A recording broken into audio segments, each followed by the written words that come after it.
Carpasky, that's a pretty strong one. Yeah, classic. I mean, that's about as cheap as that gets. There, I mean, you can kind of see on my finger. I often find, which one's this one? This is a Belgian strong beer, 8.5%. Let's imagine you are now doing your NEBOSH NG2 project or your IG2 project, and you've decided you're going to include a substance abuse hazard on your risk assessment. Just remember, big malpractice warning, copying anything in these videos is going to land you in a whole load of trouble with NEBOSH. These are my hazards, you must write your own hazards. This is just an example to show you the process. So let's get into it. Now the first thing that we need to note is, what is the hazard category? So the hazard category is here. Remember to use the NEBOSH hazard categories, don't make up your own. The hazard category is substance abuse at work. So first thing we're going to do is type in substance abuse at work.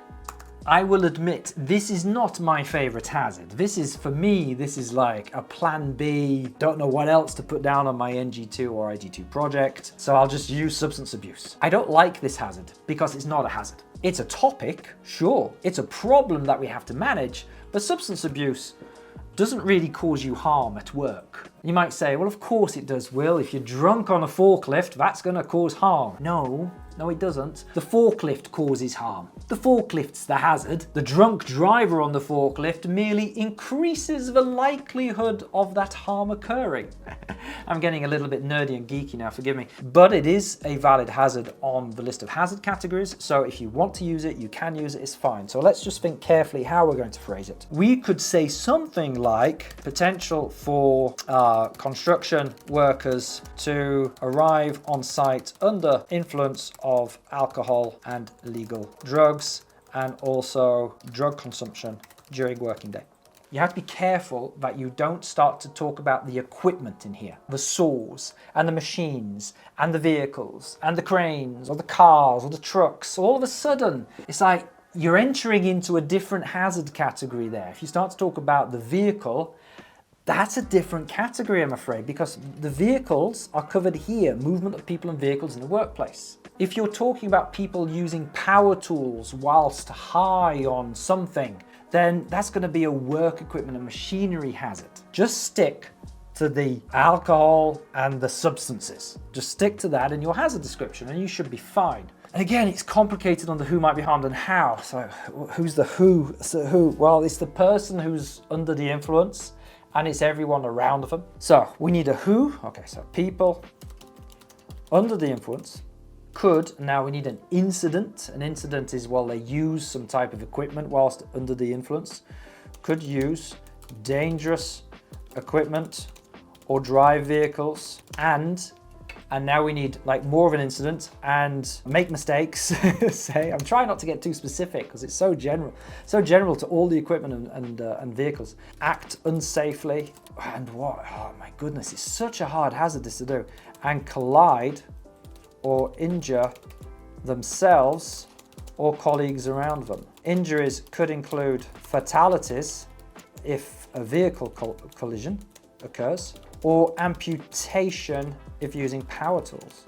So, very difficult to describe, but there I've got the who, I've got the people under the influence, I've got their colleagues, I've got the incidents, I've talked about vehicle collisions, I've talked about mistakes using power tools, unsafe actions, and I've given some examples of the injuries. So I've talked about a fatality, that's an injury, kind of, and amputations, definitely a very nasty injury. If you're watching this and you're a NEBOSH student, did you know that you have a ton of resources on the Compassa website which you can use? Many of them are very, very cheap. You've got our YouTube section here, loads of free advice here, but if you want some study books, if you want exam technique documents, exam technique guides, instructions on how to do your NG2 or IG2 practical project, you can download those at some very, very reasonable prices from our website. And if you wanted hands-on tutor support with full access to all of our tutorials, guides, me and my colleagues at the tips of your fingers, consider signing up for our NEBOSH Rescue package. You'll get access to our full course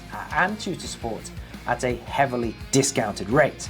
And, well, frankly, you'll struggle to find pass rates that are as consistently high anywhere else.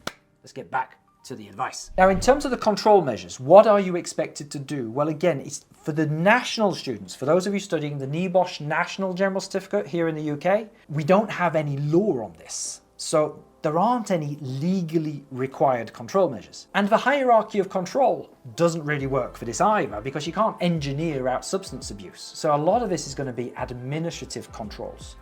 Go to your course materials, please, and have a look at just the standard practices. We can look at a drug and alcohol policy and the drug testing and searches and training and information and a load of other stuff and counselling and rehabilitation, all of that. Have a look at that and use some of those in your control measures.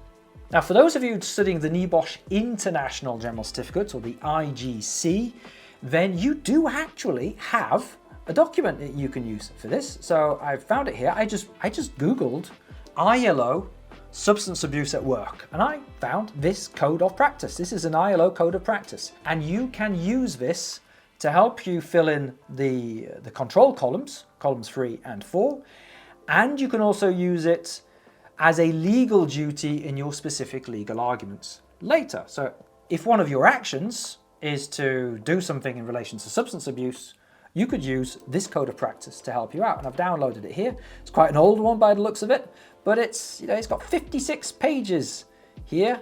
Go to the table of contents, and it'll give you a load of stuff there. And it gives you some like legal requirements. So restrictions, the training, the testing, the rehabilitation, the privacy, the confidentiality, the disciplinary procedures, and so on. So look through that.